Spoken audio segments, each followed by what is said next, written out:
右手抓着衣领，指挥官陈时中突然用背心捂住嘴，下一秒国籍的问题，就是之前突然咳嗽好大一声，记者会开到一半，惊动官员和台下记者。到说，就是如果持有双重国籍的护照，那他是持外国籍。陈时中腼腆一笑，幸好一旁热茶神救援，润润嗓子，他还示意大家别惊慌。不过咳嗽完，紧接着上面指出了他的学历经历，除了喉咙痒，鼻子也痒。陈时中随后稳住情绪，继续回答记者问题。还是说是我到时候要领补偿的时候，才由主管机关去做审查？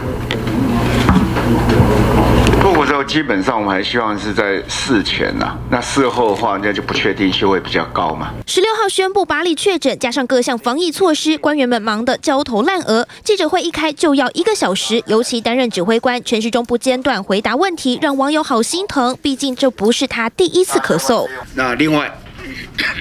3月10号记者会上介绍官员出场，陈时中咳嗽，但他也亲自回应。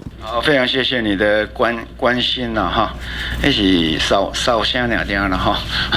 笑着谢谢大家关心，忙着防疫，陈时中常作息颠倒。第2波武汉包机回台，隔天竟照常出席记者会。好好休息当然是没有，我都没有睡，但是不过大家都一样，大家都以前有值过这种大夜班的经验吧。舍弃生活品质拼防疫，被网友称为爆肝部长的陈时中，近日咳嗽状况引发关注，网友纷纷留言，希望官员们守护台湾疫情，也要保重身体。记者陈秀阳、3月 SNG 台北采访报道。